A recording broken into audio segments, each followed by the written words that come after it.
안녕하세요. 라벨레스테티 김정현 원장입니다. 오늘은 지성 피부에 대해서 얘기를 해볼까 합니다. 지성 피부는 어떻게 보면 관리가 제일 까다로운 것 같아요. 어떻게 하면 관리하는 데 있어서 조금 도움이 될까 해서 제가 오늘은 여기에 대해서 얘기를 해보겠습니다. 지성 피부는 우선 어떻게 해서 구분을 짓게 되냐면 저 같은 경우에는 모공을 보고 우선 첫 번째 판단을 합니다.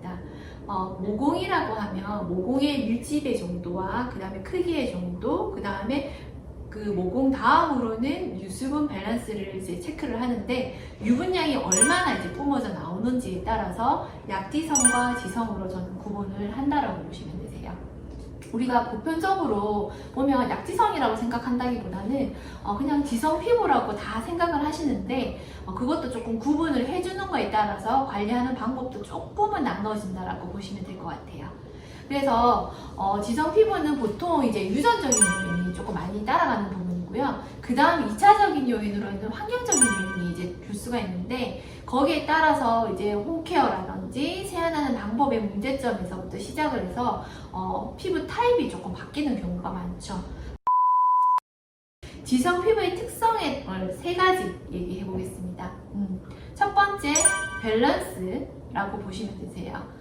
밸런스도 두 가지로 이제 말씀을 드릴 건데요. pH 밸런스 조절과 유수분 밸런스, 그 다음 세라마이드 장벽이 무너져서 그 다음 각질 주기라든지 이런 부분이 흐트러져서 지성 피부가 이제 문제점으로 바뀌는 경우고 관리하는 데 있어서 어떻게 초점을 맞춰야 될지 정말 힘들어한다고 얘기들을 많이들 하시죠. 그러면은 유전적인 요인에서 환경적인 요인, 홈케어가 잘못되는 경우가 어떤 예들이 있는지 한번 살펴보겠습니다. pH 밸런스는 어떻게 해서 무너지게 된 걸까요? 간단히 말씀드리면 클렌징의 습관이라고 보시면 되세요. 클렌징을 너무 과하게 하셨다거나 약산성 클렌저를 사용하지 않고 뽀드득 뽀드득 소리가 나는 뽀드득 뽀드득 그런 클렌저를 쓰시게 되시면은 이제 세라마이드 장벽이 무너지게 되고 수분은 계속 소실이 되는 거고 각질 주기가 틀어지게 되는 원인으로 해서 계속 반복이 되시는 거예요. 그래서 지성 피부는 어떻게 보면 유분은 많이 나오기는 해도 실질적으로 속건조가 굉장히 많은 게 바로 지성 피부라고 보시면 돼요. 그러면 왜 유분은 계속 뿜어져 나오게 되는 걸까요? 어떻게 보면은 이거는 피부에서 보내는 신호라고 보시면 돼요. 내가 계속 세라마이드 장벽이 자꾸 무너지게 되니까 수분은 계속 소실이 돼서 나에게 수분을 공급해줘 말을 할 수 없으니 피부가 신호를 보내는 거죠. 그거를 캐치를 하고 내가 수분이 없구나라고 수분 케어를 해주시는 분이 있는가 하면 유분이 계속 나오니까 계속 세안을 하시는 거예요. 씻어내고 유분을 닦아내고 이렇게 하다 보면 내 피부에 있어서 세라마이드가 어느 정도 이제 조금 잠금 역할, 수분의 잠금 역할을 조금 해줘야 되는 건데 이게 안 되다 보면은 계속적인 반복이 될 수가 있다고 보시면 돼요. 그래서 너무 자주 씻어내는 것 또한 이제 pH 밸런스 조절에 의해서 문제가 될 수가 있다고 보시면 되는 거죠. 바르는 것들이 이제 잘못된 거예요. 예를 든다면 수분을 공급하는 것들을 발라주셔야 되는데 유분이 계속 나오는데 유분이 이제 들어가는 제품을 바르다 보니까 어떻게 돼요? 모공 안에 있는 각질들을 쌓이게 하고 여기 모공을 막게 되는 거고 계속 또 번들번들거리게 되는 거예요. 그래서 뭘 바른다, 난 뭘 바르니까 계속 올라온다 하시는 분들은 내가 수분 라인으로 공급을 잘 하고 있는지를 먼저 체크를 해보시는 것도 굉장히 중요한 것 같습니다. 그 다음에는 우리가 잦은 딥클렌징을 하고 있지는 않은지 체크를 하셔야 돼요. T존 부위에 우리가 저녁쯤에 되면 뭔가가 거슬거슬한 느낌이 느껴지잖아요, 손끝에. 그러면은 고객님들이 할 수 있는 게 뭘까요? 과하게 밀어내는 방식이라든지 그 다음 딥클렌징을 해서 각질을 또 정리를 계속 반복적으로 하시는 거예요.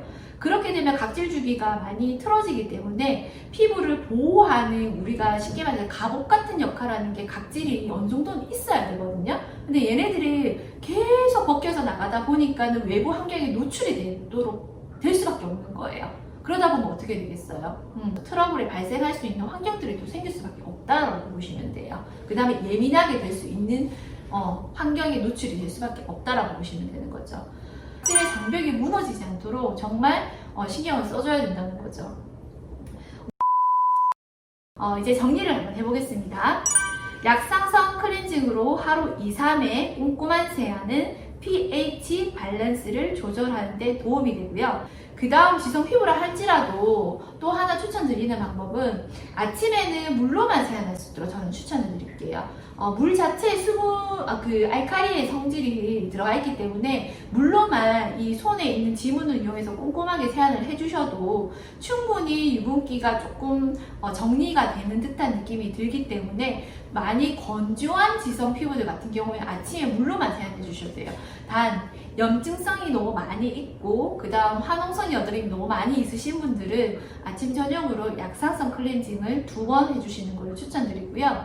그 다음 수분 위주의 제품을 사용하는 데 있어서 스킨, 에센스, 로션 또는 크림, 수분겔, 마스크팩으로 보충하는 것에는 유수분 밸런스를 조절하는 데 도움이 되십니다. 그 다음 각질 정리가 너무 자주 하시게 되시면 이게 많이 손상이 되기 때문에 일주일에 한 번에서 많게는 2번 정도 지성 피부는 추천을 드리고요. 이것 또한 내가 집에서 하는 게 좀 힘들다고 한다면 전문가의 손길을 빌려보는 것도 좋은 방법일 수 있습니다. 그 다음에 이걸 지켜나가시게 되면 꿀 피부가 되나요? 라고 물어오시는 분들도 계실 거예요, 분명히. 근데 꿀 피부라는 거는 많은 노력과 많은 시간이 걸려요. 피부가 좋은 사람들은 정말 부지런한 사람이야. 맞아요. 그래서 시간이 많이 걸리는 부분이 있기 때문에 그 시간 동안 충분하게 나는 안 되더라 이렇게 포기하지 마시고 진득하게 최소 3개월 동안만 딱 해보세요.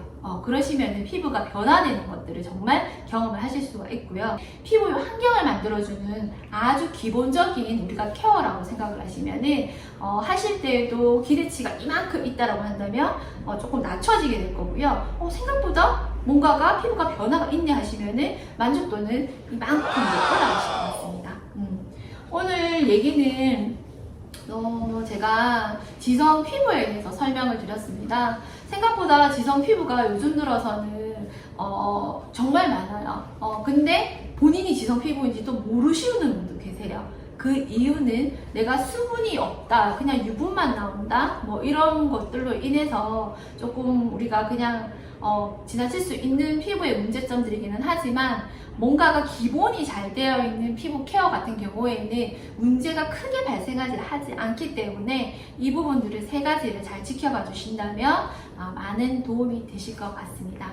오늘 유튜브는 여기까지